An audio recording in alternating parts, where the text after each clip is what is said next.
Welcome to another family-focused car review from Family Wheels. This is the newest, smallest and cheapest crossover that Hyundai makes. It's the all-new 2020 Hyundai Venue. And there's one thing we need to remember if you're going to look at this as the next ride for you and your family. It is not fancy. It is not fancy. As long as we're cool with that, we can go learn some more. We right? Okay, let's do it. So Hyundai says this car is aimed at millennials. They are the ones that are buying entry-level crossovers, but that doesn't mean it doesn't work well for families, because it actually does reasonably well. And it's even smaller than the Hyundai Kona. So the Kona is wider, it is longer. However, the Venue is a little bit higher. And if you're looking at competitors, you might be looking at the Ford EcoSport, the CHR and the HRV. All of those start at around about $4,000 to $6,000 more though. Some of those are actually closer to the starting price point of the Hyundai Tucson. If you're looking at something a bit closer in terms of price, the Nissan Kicks start at $19,000 in Canada and is probably its closest competitor. So this starts in Canada at just $17,100 and in the States, $17,350. And it tops out at around just under $25,000 in Canada for the Ultimate. This is the Ultimate trim level. There's 4 trim levels and this is as fancy as it gets. But let's talk about what this car doesn't have, because there's a decent list of things which helps keep that cost down. It doesn't have a powerful engine. So this has a 1.6 litre naturally aspirated 4-cylinder engine putting out 121 horsepower and 113 pound-feet of torque. I think that's the lowest powered engine I've driven in a long time, but it actually does fine. This is definitely a city car. If you're doing longer commutes on the highway, I don't think this is the car for you.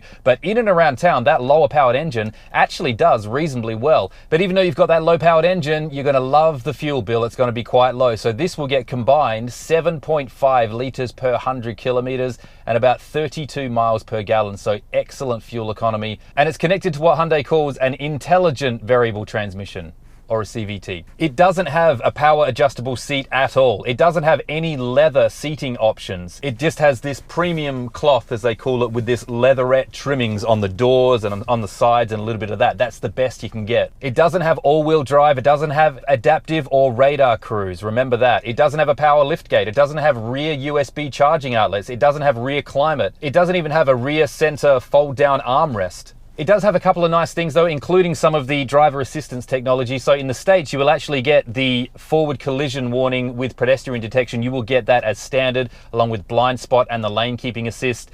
In Canada, you have to go up to the next level to get those things. So it does have that really good Hyundai lane keeping assist technology, but it doesn't connect it to the adaptive cruise, which is one of the great things about it. You also have heated front seats as standard, which is excellent. You have Apple CarPlay, Android Auto as standard. You can even get a heated steering wheel. So as I said, it's not fancy, but if you can live with that, you do get a pretty nice little car for about town. You can even get this in a manual if you want. The base price in Canada, $17,100, comes in a 6-speed manual. You don't get that option in the States though, but you do get that driver assistance technology as standard. So that's why the starting points around $17,000 are equal for Canada and the States. Usually there's about at least $4,000 difference there. Also keeping that entry price down, the base doesn't even have cruise control. Only the Ultimate has Sirius satellite radio and at least a 6-speaker stereo. The rest of it only has 4 speakers. Let's check out a few of our standardized Family Wheels tests, like the trunk test. You've got about 18.7 cubic feet or about 528 liters of space back there. So, and it's quite up and down. It's reasonably narrow.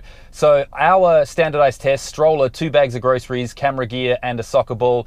It is pretty tight purely by the way that you have to sort of stack things up. So a full-size stroller in there looks reasonably tight. One good feature though, you've got that tray that sits on top, which you're going to have to take off if you're going to fit anything in there, but it does have these guide rails so you can just tuck that away rather conveniently. Let's check out the rear-facing kid seat test. It's actually not too bad. You've got 34.3 inches of rear leg room, which is not disastrous. So the rear-facing kid seat test, my knees were not touching on the front. I'm 6 feet tall, reasonably comfortable. And adults back there, it's actually not bad. To get a bit more head space for the back, you can see they've had to carve out the roof lining so that taller passengers in the back will not be, and they've carved it out a decent amount. It's actually quite the curve happening there. Also, the door arches are quite high and wide, and the doors open to a decent angle. So getting kids in and out with that elevated height of this car is actually reasonably good. And other interior storage in the car, it's really just bottle holders for the doors. In the back, in terms of mat pockets, you've just got the netting behind the passenger seat. You've got nothing on the back of the driver's seat.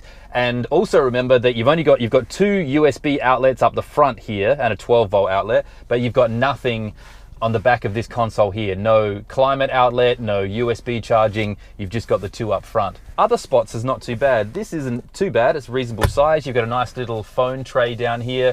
You've got another little shelf there for phone and other little things there as well. So it's not disastrous, but it is reasonably tight. I want to think, like, for the size that this is, it actually feels reasonably spacious, I guess, because of that elevated headroom. I mean, this is a compact crossover. That's not the worst headspace that I've seen for sure. You also get the reverse camera as standard kit with the direction lines, and it's at a decent resolution. It's actually pretty nice. And the rest of the interior, obviously it's reasonably basic, but it's pretty well planned out, to be honest with you, even though it's all hard plastics all around, except for this on the Ultimate, the leatherette trim.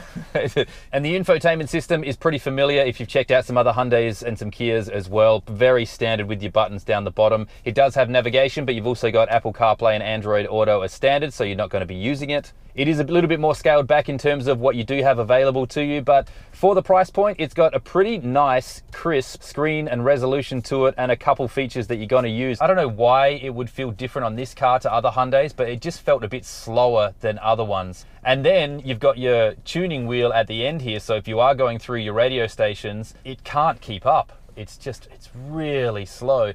And that tuning knob is right at the end. So for a small car, I can't even reach it if I'm sitting it. All right, time for the test drive. You actually have an old school handbrake. That's another thing you don't have. You don't have the push button handbrake, but I actually quite like it. So on this, you also have sequential shift, even though it's that intelligent variable transmission. It kind of does simulate some ratios, and you will hear it kick back just a little bit. I mean,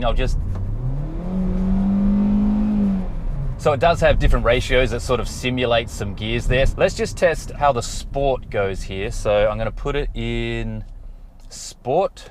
You've even got traction control. Yeah, I'll turn that off. And you can turn on and off your lane keeping assist. I'll just leave it in auto and punch it and see how we go.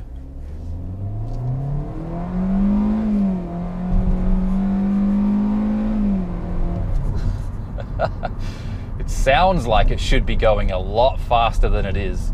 But that's fine. This is a compact crossover in terms, and an entry level in terms of price points. So it actually does reasonably well. And the lane keeping is actually popped in for me.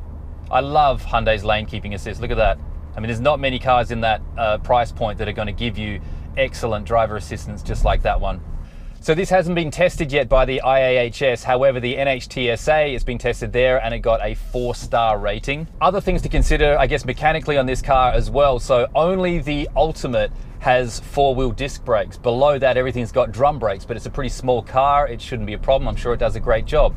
Only the Ultimate has LED headlights and running lights as well. Everything below that has halogen. I think only the Ultimate has the 17-inch rims as well. Below that, you've only got 15s. And every trim level has the torsion beam suspension. So, you know, it's not a car that is gonna be the best handling car you're ever gonna own, probably. Accelerate out of this corner.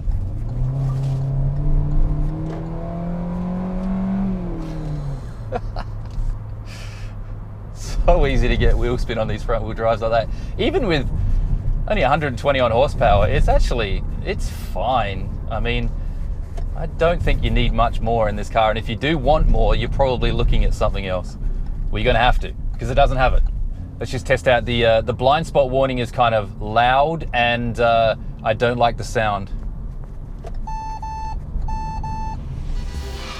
So that's the brand new 2020 Hyundai Venue. Hopefully you found this review useful. If you have, give it a like, leave a comment, and subscribe to the channel because we put out brand new reviews every single week. Until next time, from Family Wheels, I'm Kai.